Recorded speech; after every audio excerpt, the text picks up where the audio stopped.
Heights and distances.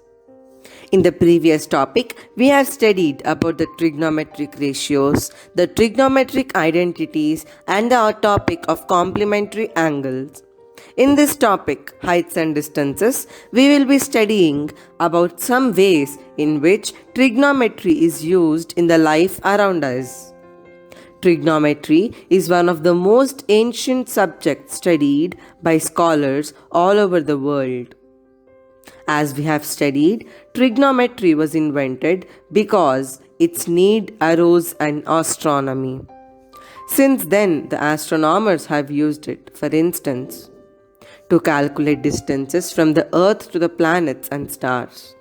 Trigonometry is also used in geography and in navigation. The knowledge of trigonometry is used to construct maps, determine the position of an island in relation to the longitudes and the latitudes. Surveyors have used trigonometry for centuries. One such large surveying project of the 19th century was the Great Trigonometric Survey of British India, for which the two large ever theodolites were built.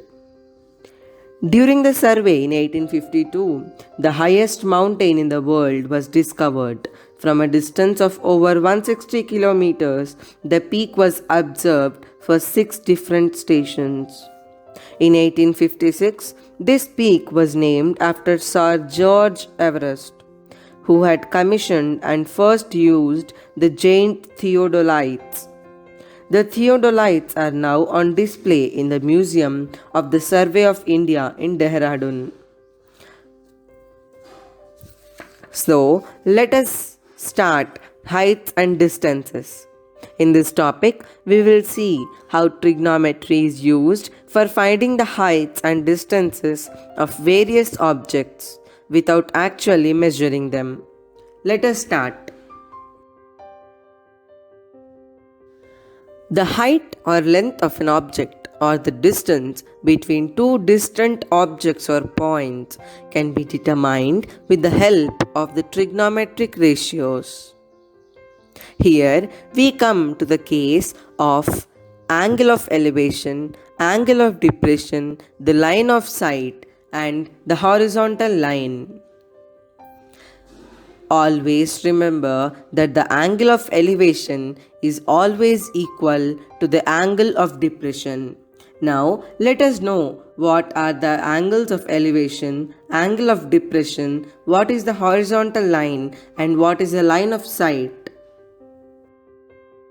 The first case is elevation. Here we have line of sight. The line of sight is an imaginary line which is drawn from the eye of the observer to a point on the object which is being viewed by the observer. And we also have horizontal level, that is the ground or the point where the observer is standing or sitting and watching the object.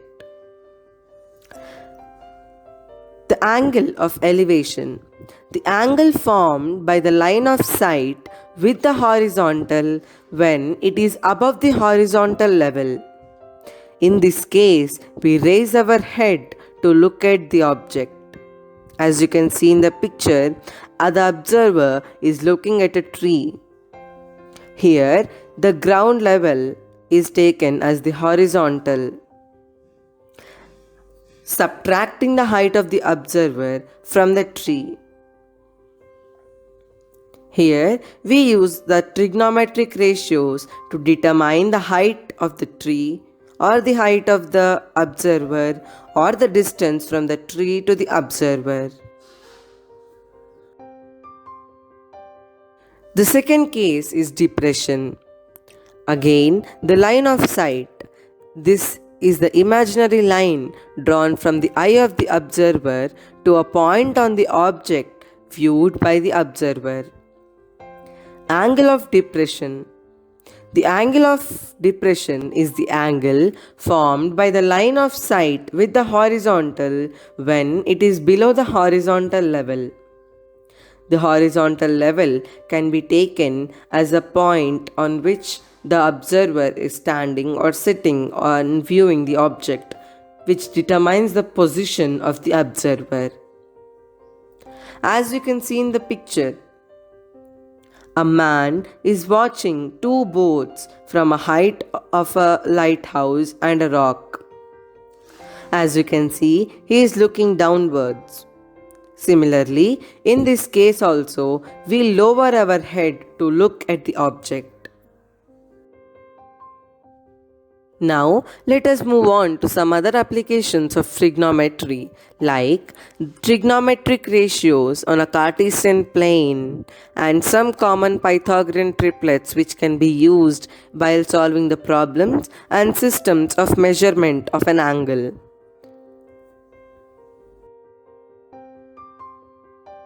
Trigonometric ratios on a Cartesian plane or a graph paper. In general, depending upon the position and the measure of the angle, we decide the angle in different quadrants. As you can see in the picture, different trigonometric ratios have been marked and pointed in different quadrants. Let us know how to mark them on the graph paper. In general, if the angle lies in the first quadrant, then all the ratios are taken as positive. Whereas, if the angle lies in the second quadrant, then only sin theta and cosec theta are taken as positive, while the others are taken as negative. If the angle lies in the third quadrant, then tan theta and cot theta are taken as positive, while the others are taken as negative. Also, if the angle lies in the fourth quadrant, then cos theta and secant theta are taken as positive, while the others are taken as negative. In the first quadrant, the angle may be greater than 0 degrees, but lesser than 90 degrees. In the second quadrant, the angle may be greater than 90 degrees, but lesser than 180 degrees. In the third quadrant, the angle may be greater than 180 degrees but lesser than 270 degrees.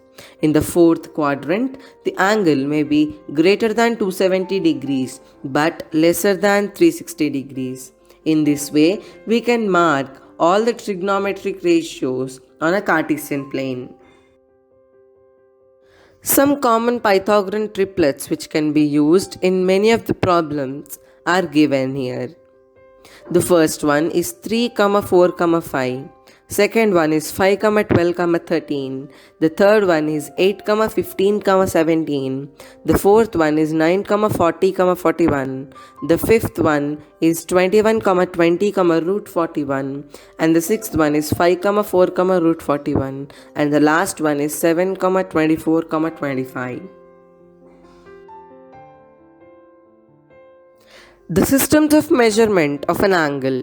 In general, we measure an angle using three systems of measurement. The first one is sexagesimal system, in which we measure the angle in terms of a degree. It is also known as British system. The second one is centesimal system. We measure an angle in terms of grade using this system. It is also known as French system. The third one is circular system, in which we measure the angle with help of radian. Radian system is the other name of a circular system.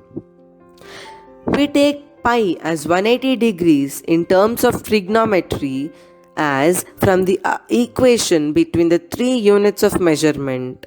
The relation between three units of measurement gives us the value as pi is equal to 180 degrees.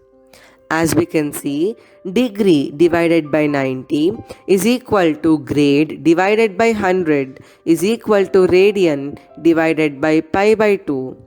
If you simplify it, we get pi as 180 degrees.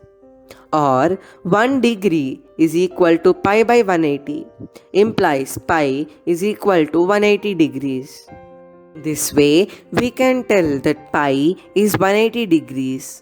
Friends, always remember that we need to take pi as 180 degrees in terms of trigonometry.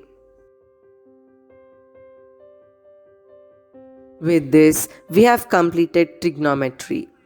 Thank you for watching.